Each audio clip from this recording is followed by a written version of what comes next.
Doctor Amjad Ali भट्टी एक नए मौजू के साथ हाज़िर खिदमत। हमारा आज का मौजू इंसान की तख्लीक का मकसद और पंजाबी सूफियाना शायरी। तो आइए अपने मौजू का आगाज़ करते हैं। अपने इर्द गिर्द नज़र दौड़ाने से हमें ऐसे इंसानों की अक्सरियत मिल जाती है जिन्हें ये तक याद नहीं कि उनकी ज़िंदगी का क्या मकसद है।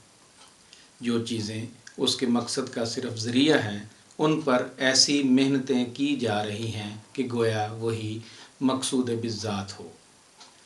असल मकसद को बुलाकर इंसान हवस के जाल में फंसा हुआ है। वो चाहता है कि दूसरों पर हुक्मरानी करे।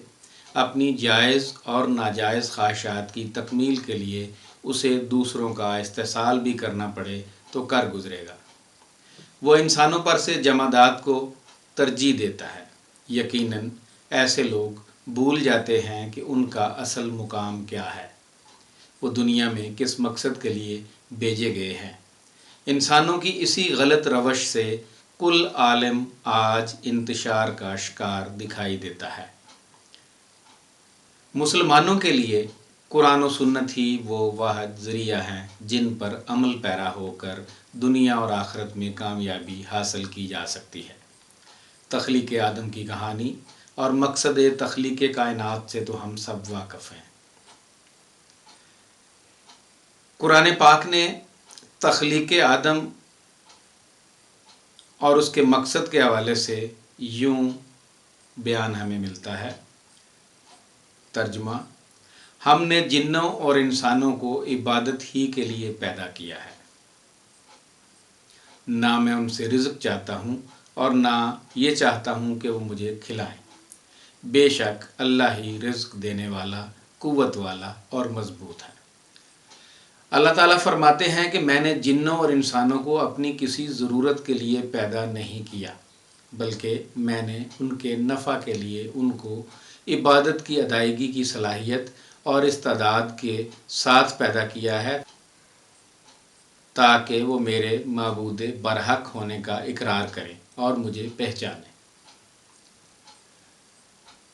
सहीहैन की एक रवायत है कि रसूलुल्लाह सल्लल्लाहु अलैहि वसल्लम ने फरमाया कि हर बच्चा फितरत इस्लाम पर पैदा होता है, फिर उसके माँ बाप उसको यहूदी या ईसाई या मजूसी बना लेते हैं। जैसे जानवर का बच्चा सही सालम पैदा होता है, क्या तुमने किसी चौपाए को नाक कान कटा पैदा होते देखा है? फिर आप सल्लल्लाहु अलैहि वसल्लम ने ये आयत तलावत फरमाई। तर्जुमा: अल्लाह की दी हुई फितरत पर कायम हो जाइए जिस पर अल्लाह ने लोगों को पैदा किया है। अल्लाह की बनाई हुई फितरत में कोई तगय्युर व तबद्दुल नहीं। इन आयात से साबित हुआ कि अल्लाह ताला ने अपने बंदों को बंदगी के लिए पैदा किया है।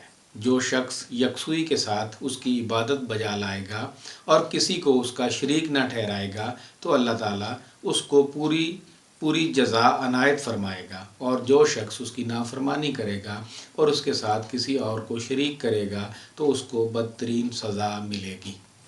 बर्र-ए-सग़ीर पाक व हिंद में इस्लाम का फ़रोग़ सूफिया की बदौलत हुआ। उनके कौल और फ़ेल में यकसानियत थी, जिसकी बदौलत अवाम उनकी तरफ खिंचे चले आते थे। पंजाबी सूफ़ी शायरों की ज़िंदगी भी कुरान और सुन्नत के ऐन मुताबिक थी। अपनी शायरी के ज़रिए उन्होंने अवाम को एक खुदा की इबादत करने की तरग़ीब दी। मकसद तख्लीक इंसान पर शाह हुसैन फरमाते हैं: बंदा बनाया जाप को, तू क्या लिबाना पाप को, तैं सही की कीता आप को। मफ़हूम: खुदा ने इंसान को अपने ज़िक्र के लिए पैदा किया है, न जाने तू क्यों गुनाहों में फंसा रहना चाहता है। कुरान कुल आलम में बसने वाले मुसलमानों, मुशरिकों और काफरों से बिला इम्तियाज़ रंगो नस्ल, कौम और ज़ुबान मुखातब है। इंसान के रूबरू ज़ाब्ता हयात पेश करके उन्हें यकीन दिलाता है कि इनफरादी निजात तो मामूली बात है, उसके बताए हुए निज़ाम पर अमल पैरा होकर इंसान इज्तिमाई फ़लाह व कामयाबी को भी यकीनी बना सकता है। اس نے پیشگی یہ اعلان کر دیا تھا کہ پوری کائنات اور اس میں موجود جمادات و نباتات، چرند پرند اور معلوم و نامعلوم جو کچھ بھی ہے وہ حضرت انسان کے لیے پیدا کیا گیا ہے۔ شاہ حسین قرآن پاک کے اس پیغام کی وضاحت ان الفاظ میں کرتے ہیں: ٹک بوجھ سمجھ دل کون ہے، من کا وسیلہ پون ہے، بندہ بنایا جاپ کو، تو کیا لبام پاپ کو، من اور ہے مکھ اور ہے، دنیا تے اواگان ہے، شاہ حسین فقیر ہے، جگ چلتا ویک وحیر ہے۔ مفہوم: اے انسان، ذرا دل کی حیت کے بارے میں غور و فکر کر، من کے وسیلے کے بارے میں سوچ۔ اللہ تعالیٰ نے انسان کو اپنی عبادت کے لیے پیدا کیا ہے، تو برائی کی تلاش میں کیوں سرگرداں ہے؟ من اور چیز ہے جبکہ چہرہ کچھ اور ہے، یہ دنیا اواگان ہے۔ شاہ حسین فقیر ہے، یہ دنیا ایک ہجوم کی مانند ادھر سے ادھر کی جانب چل رہی ہے۔ سلطان باہو بیت میں دل کی بیداری اور اس کی کیفیات کا یوں بیان کرتے ہیں۔ انہوں نے تخلیق انسان کے مقصد کو کس خوبصورتی سے بیان کیا ہے، ملاحظہ ہو: تو تا جاگ نہ جاگ فقیرا، انت نو لوڑ جگایا ہو، اکھیں میٹیاں دل نہ جاگے، جاگے جاں مطلب پایا ہو، اے نکتہ جد پختہ کیتا، ظاہر آکھ سنایا ہو، میں تا بلی ویندی باہو، مرشد راہ وکھایا ہو۔ مفہوم: اے فقیر، تو جاگ یا نہ جاگ، تجھے آخرکار تیری ضرورت خود ہی جگاوے گی۔ آنکھیں بند کرنے سے دل نہیں جاگتا، دل تب بیدار ہوتا ہے جب اس کے سامنے کوئی مقصد ہو، کوئی منزل ہو۔ جب سے مجھے زندگی کے مقصد کا علم ہوا ہے، تب سے میں نے اس کا کھلم کھلا اظہار شروع کر دیا ہے۔ باہو: میں تو زندگی کے مقصد سے نا آشنا تھا، مجھے تو مرشد نے راہ حق دکھائی ہے۔